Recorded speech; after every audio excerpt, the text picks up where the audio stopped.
Hello dear students, आज हम पढ़ेंगे प्रिंसिपल ऑफ सुपरपोजिशन और फिर चार्ज को 1 कूलम चार्ज को डिफाइन करेंगे और एक न्यूमेरिकल ट्राई करेंगे प्रिंसिपल ऑफ सुपरपोजिशन पे। तो ये प्रिंसिपल क्या है और इसे पढ़ने की नीड क्या है वो समझिए। अब तक हमने दो चार्जेस की इंट्रैक्शन का फॉर्मूला पढ़ा है। मीन्स दो चार्जेस या अट्रैक्ट करते हैं या रिपेल करते हैं तो उनके लिए कूलम्स लॉ का फॉर्मूला पढ़ा है। F is equal to Q1 Q2 by R square और कांस्टेंट K। ठीक है, बट एक्चुअल बॉडीज में कभी भी सिर्फ दो चार्जेस की इंट्रैक्शन नहीं होती, क्योंकि बॉडी में number of point charges present होते हैं। तो उसके लिए हमें प्रिंसिपल ऑफ सुपरपोजिशन यूज करना पड़ेगा। देखिए, सपोज कीजिए किसी बॉडी में बहुत सारे चार्ज प्रेजेंट हैं। एक्चुअल में तो मल्टीपल चार्जेस ही होते हैं, लेकिन अब तक हमने सिर्फ दो चार्जेस की इंट्रैक्शन पढ़ी है। तो प्रिंसिपल ऑफ सुपरपोजिशन ये स्टेट करता है कि अगर कोई एक चार्ज Q0 है और Q1 Q2 Q3 ये मल्टीपल चार्जेस पड़े हैं बॉडी में, तो Q1 भी Q0 पे फोर्स लगाएगा, Q2 भी Q0 पे फोर्स लगाएगा, ऐसे ये भी और ये भी। तो जब बहुत सारे चार्जेस Q0 पे फोर्स लगा रहे हैं तो टोटल चार्ज Q0 पे कितना होगा वो इस प्रिंसिपल से हमने फाइंड आउट करना है।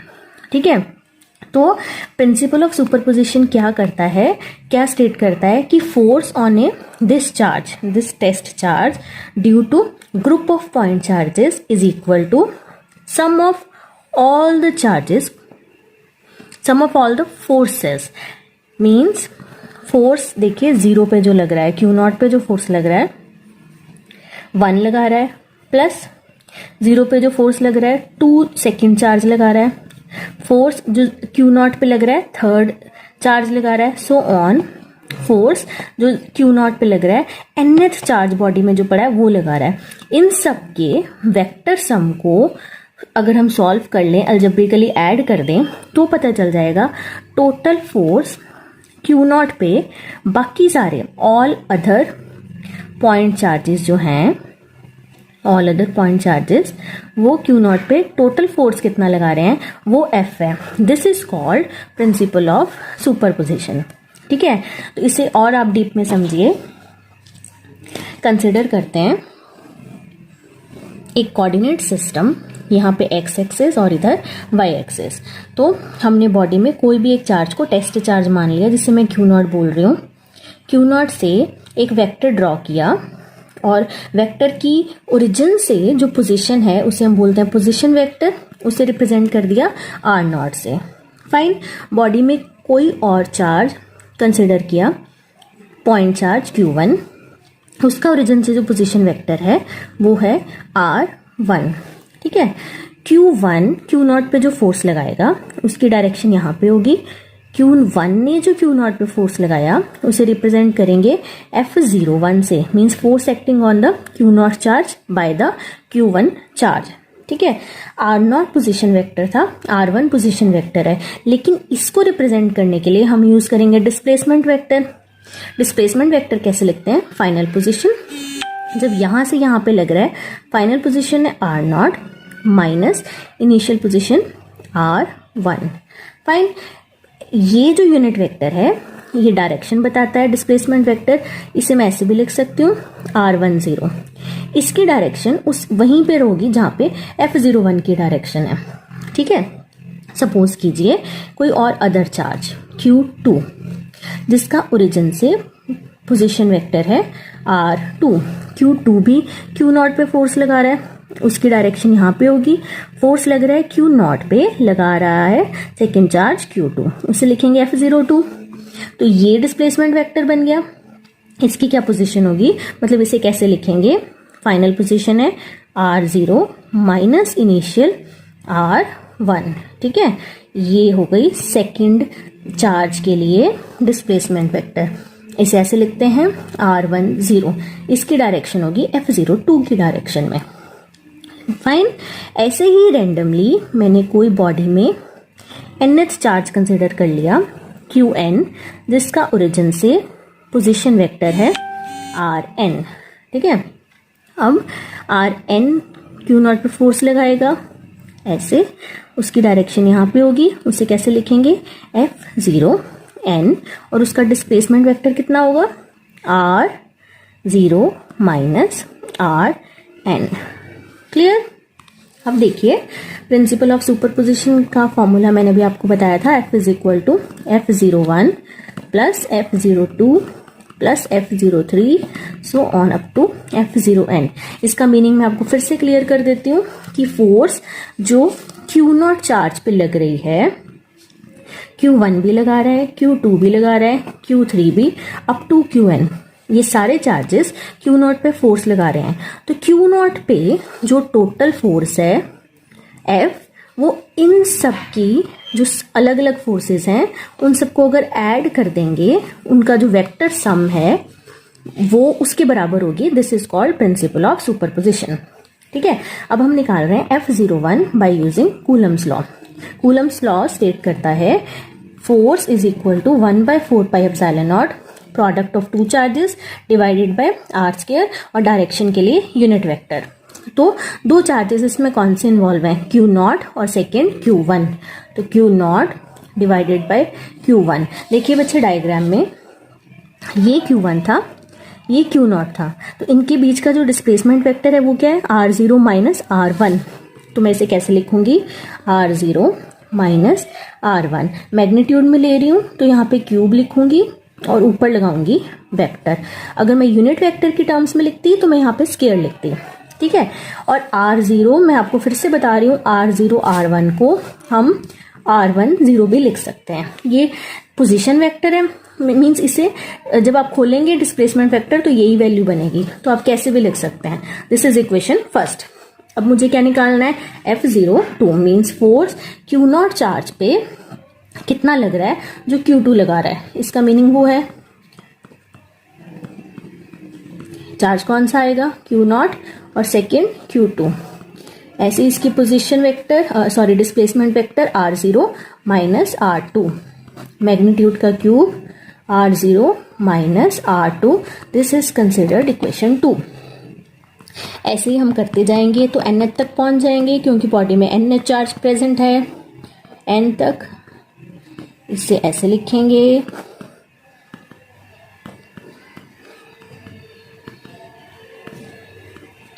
This is equation third. अब ये सारी इक्वेशंस इस फॉर्मूला में पुट करते हैं तो टोटल फोर्स फाइंड आउट हो जाएगा।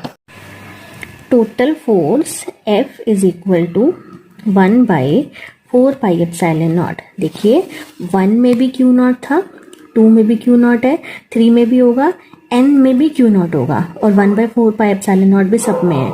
ये टर्म कॉमन निकाल दी, अंदर क्या बचा, Q1 R0 minus R1 cube और R0 माइनस R1, ये फर्स्ट टर्म से बचा। सेकेंड से Q0 R0 minus R2, magnitude का क्यूब R0 माइनस R2। अब मैं एंड में सिर्फ n वाली टर्म लिख रही हूँ, Qn divided by R0 minus Rn का क्यूब, और यहाँ पे आएगा R0 माइनस Rn। रिपीट कर रही हूँ, R0 माइनस Rn, यहाँ पे ब्रैकेट। ठीक है, अब नेक्स्ट देखिए, F vector is equal to 1/4 pi epsilon naught, Q0 बाहर। इसे बच्चे रिप्रेजेंट कैसे करेंगे, समेशन लगाएंगे और I को 1 to n लेके जाएंगे। इसका मीनिंग क्या है, जो Q है वो पहले 1 है, फिर ऐड होके 2 हो रहा है, फिर ऐड होके 3 हो रहा है, फिर ऐड होके n हो रहा है। मीन्स सम करते जाइए, समेशन करते जाइए, I की वैल्यू को चेंज करके पहले 1 करो, फिर 2 करो, फिर 3 करो, फिर n करो। तो इसे लिख रहे हैं QI R0। R0 देखिए सब में सेम है, वो एज इट इज रहेगा, लेकिन ये वाली जो टर्म है 1 2 3 n ये वेरी कर रही है, तो इसे लिखेंगे I क्यूब R0। ये भी चेंज नहीं हो रहा, लेकिन 1 2 चेंज हो रहे हैं, उससे I ऐसे। अब इसका मीनिंग क्या है कि पहले स्टेप में I होगा 1, फिर समेशन लगा है मीन्स सम अप करो, फिर I को करो 2, फिर I को करो 3, सम करते जाओ by changing I from 1 to n। तो ये जनरल टर्म बन गई प्रिंसिपल ऑफ सुपरपोजिशन की। मीन्स Q0 चार्ज के ऊपर बॉडी में जो और चार्जेस पड़े हुए हैं Q1, Q2, Q3, वो टोटल फोर्स कितना लगाएंगे वो इस फॉर्मूला से हम फाइंड आउट कर सकते हैं. This formula is called principle of superposition. Next हम पढ़ रहे हैं चार्ज का यूनिट. चार्ज का यूनिट होता है कूलम. कूलम को इस आर्टिकल में हमें डिफाइन करना है. तो सबसे पहले मैंने कूलम्स लॉ एयर और वैक्यूम के लिए लिख दिया, which is equal to 1/4πε0 Q1 into Q2 by r square. 1/4 epsilon naught की वैल्यू एयर के लिए है 9 इंटू 10⁹ और Q1 into Q2 by r square. ठीक है. अगर किसी भी क्वांटिटी के यूनिट को डिफाइन करना है तो सारी क्वांटिटीज को यूनिट बनाना होता है. दोनों चार्जेस की वैल्यू भी हो जाए 1 कूलम, डिस्टेंस दोनों के बीच में हो जाए 1 मीटर, तो फोर्स को कितनी वैल्यू मिल जाएगी 9 इंटू 10⁹ न्यूटन. ठीक है. इसको आप ऐसे भी समझ सकते हैं कि जब किसी भी क्वांटिटी के यूनिट को डिफाइन करना है तो सारी क्वांटिटी यूनिट होनी चाहिए. तो क्वांटिटी को यूनिट होने के लिए फोर्स को कितनी वैल्यू मिले 9 इंटू 10⁹ वैल्यू मिलेगी, तभी तो ये वाली वैल्यू कैंसिल होगी और सारा सिस्टम जो है वो 1 यूनिट बनेगा. तो फोर्स अगर है 9 इंटू 10⁹ न्यूटन, तो दोनों चार्जेस Q1 और Q2 वो होंगे प्लस माइनस 1 कूलम. तो 1 कूलम का चार्ज क्या है? अगर दो चार्जेस Q1 और Q2 एक दूसरे को रिपेल कर रहे हैं, कितनी फोर्स से 9 इंटू 10⁹ न्यूटन फोर्स से एक दूसरे को रिपेल कर रहे हैं और उनके बीच में डिस्टेंस है 1 मीटर का और एयर में रखे हुए हैं, तब दोनों चार्जेस के बीच में जो रिपल्शन है वो 1 कूलम चार्ज जितनी होगी. तो डेफिनेशन 1 कूलम चार्ज की क्या है? 1 कूलम वो चार्ज है जो रिपेल कर रहा है किन्हें? इक्वल और सिमिलर चार्जेस को, जो 1 मीटर के डिस्टेंस पे एक दूसरे से पड़े हुए हैं वैक्यूम में और वो एक दूसरे के ऊपर फोर्स लगा रहे हैं 9 इंटू 10⁹ न्यूटन. फाइन. नेक्स्ट हम एक न्यूमेरिकल सॉल्व करेंगे. देखिए न्यूमेरिकल में क्या है, सुपरपोजिशन प्रिंसिपल पे बेस्ड है ये. चार्जेस हैं 1 म्यू सी, 2 म्यू सी और -3 mu C. Mu means micro, C means coulomb. 3 charges दिए हैं जो इक्विलेटरल ट्रायंगल के कॉर्नर पे पड़े हैं और इक्विलेटरल ट्रायंगल की साइड इज 4 सेंटीमीटर. तो हमें टोटल फोर्स निकालना है जो -3 म्यू सी पे एक्ट हो रहा है. तो सबसे पहले अगर चार्ज माइक्रो कूलम हो तो उसे कूलम में कन्वर्ट करने के लिए 10⁻⁻6 यूज करते हैं. नैनो कूलम हो तो 10⁻⁹ और अगर चार्ज पिको कूलम हो तो 10⁻12. फाइन. देखिए अब एक डायग्राम ड्रॉ कर रही हूं मैं इक्विलेटरल ट्रायंगल का. इसकी साइड है 4 सेंटीमीटर और 3 चार्जेस हैं 1 म्यू सी, इधर 2 म्यू सी और यहाँ पे -3 म्यू सी. ठीक है. तो ये भी इससे इंटरेक्ट करेगा और जो चार्ज सी पे पड़ा हुआ है वो भी ए पे पड़े हुए चार्ज से इंटरेक्ट करेगा. तो पहले इसकी और इसकी इंटरेक्शन निकालेंगे, फिर इसकी और इसकी इंटरेक्शन निकालेंगे, फिर सुपरपोजिशन प्रिंसिपल यूज करके नेट इस पे ये दोनों चार्जेस कितना इफेक्ट कर रहे हैं वो फाइंड आउट करना है. फाइन. तो अब इसे सॉल्व करने के लिए ये जो पहले 1 म्यू सी था जिसे हम बोलते हैं माइक्रो कूलम, माइक्रो कूलम को कूलम में कन्वर्ट करने के लिए इंटू 10⁻⁻6 किया. ऐसे ही -3 म्यू सी को कन्वर्ट करेंगे. कैसे? 3 इंटू 10⁻⁻6. इसे भी 10⁻⁻6 से मल्टीप्लाई कर देंगे तो सारी क्वांटिटीज के यूनिट कन्वर्ट हो गए. नेक्स्ट ये सेंटीमीटर में था, इसे मीटर में कन्वर्ट करने के लिए इंटू 10⁻2, क्योंकि 1 metre is equal to 100 centimetre and 1 centimetre is equal to 1/100 metre. Means 1 centimetre में 10⁻2 मीटर्स. तो फोर्स को भी मीटर्स में कन्वर्ट कर लिया, आई मीन 4 को भी मीटर में कन्वर्ट कर लिया. अब कूलम्स लॉ यूज किया बी और ए पोजिशन के लिए. बी एंड ए पोजीशन के लिए 1/4πε0 पहले है 1, ये वैल्यू इसकी 1 इंटू 10⁻⁻6 मैग्नीट्यूड लेने होते हैं चार्जेस के लिए, इसलिए नेगेटिव साइन हम नहीं लिखते। 3 इंटू 10⁻⁻6 नीचे होता है आर स्क्वायर, फॉर्मूला में डिस्टेंस है 4 इंटू 10⁻², उसकी स्केयरिंग कर दी। ऑन सॉल्विंग दिस इसकी वैल्यू पुट करेंगे 9 इंटू 10⁻9, इसे सॉल्व करके जो आंसर आएगा 16.88 न्यूटन। F2 भी ऐसे फाइंड आउट किया, इन दोनों चार्जेस के बीच में -3 और 2। मैं फिर से बता रही हूँ बच्चे, चार्जेस का मैग्नीट्यूड लेना होता है, इसलिए नेगेटिव साइन कंसिडर नहीं करते।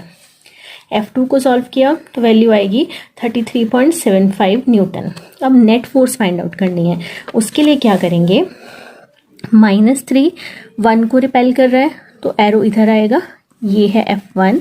ऐसे -3 और 2 ये भी रिपल्शन शो करेंगे, ये होगा F2। Net force parallelogram law से निकालेंगे, इन्हें ज्वाइन कर दिया। इक्विलेटरल ट्रायंगल के सारे एंगल 60 डिग्री होते हैं, तो ये एंगल हो गया 60 डिग्री। ठीक है, पैरेललोग्राम बन गया ना ये। तो using parallelogram law of vector addition net force find out होगा। देखिए, total force on -3 mu C, F is equal to, parallelogram law का फॉर्मूला होता है a square plus b square plus 2ab cos theta. तो F1 square plus F2 square plus 2F1 F2 cos 60, सारी values जब आप put कर देंगे तो आंसर आएगा 44.65 न्यूटन। Thank you.